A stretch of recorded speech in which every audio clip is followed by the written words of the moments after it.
trainer said that Deebo's about to get paid. Or we're about to get paid. We're about to get paid first. And he says, actually, no, Deebo's about to get paid. I think he said that at first. We're about to get paid. Only thought once, but. Love that. So what do you think of Deebo's trainer breaking news? It's kind of, doesn't it like when his brother said something about a trade, like on Instagram, like back in March or some BS, whatever he was talking about. But honestly, I don't think I needed the trainer to really say anything. I kind of figured that there was going to be an extension around this time because the 49ers have done that for last 2 years, and it's about to be 3 years in a row. This is right around the timeline where I figure in the next 2 weeks we're gonna hear something about Deebo Samuel just been extended. He gets $110 million, 63 of 5 point whatever is guaranteed. 3-year extension. I'm fully expecting that in the next 14 days.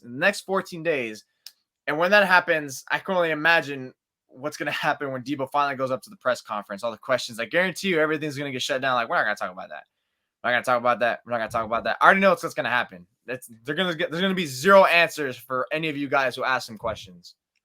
I just think it's super funny how Deebo Samuel went from being the Niners are lowballing me, the Niners are taking too long, the Niners are screwing me around, they don't understand my worth, I want out, I want to trade, to I'm in minicamp, I'm back at SFO, I'm about to sign a contract, I'm so excited to see what the Niners offer me. Like, what happened the last 3 months where he went from contract, I'm too good for this, the Niners are disrespecting me, to I am so happy to be here and take what they're giving me. I mean, that's hilarious to me. I think he really overestimated his value in the league.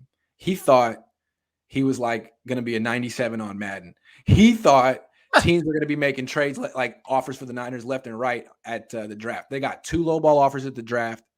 He was ranked the 9th best wide receiver by players, execs, and coaches, and he was given an 89 by Madden. I mean, damn.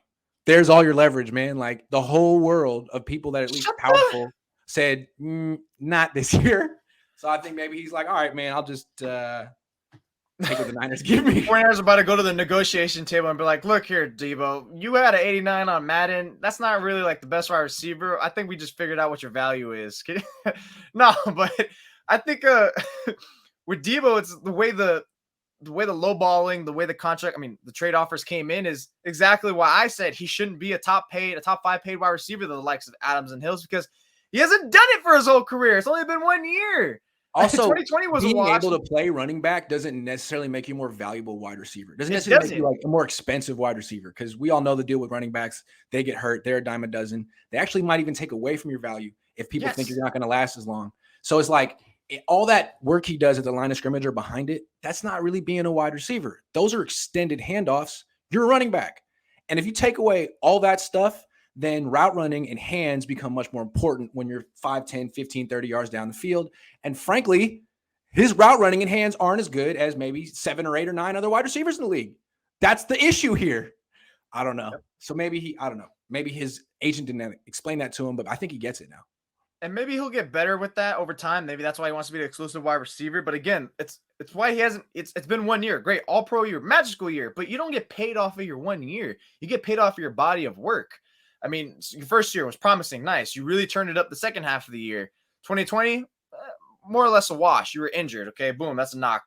And then last year, boom, you had a great year. This guy was like 3 different storylines in his career so far through his 3 early seasons. So that's why when all this first trade news came back, back in March, and I remember we even went live during it, I think this payment is going to look more like the top end running back and one of the top wide receivers. That's why I thought he was going to get like $55 million guaranteed, because the Niners are going to say, look, here's your middle point. Here's top end running back, and here's one of the top wide receivers. We'll meet you in the middle. That makes sense. You do both great.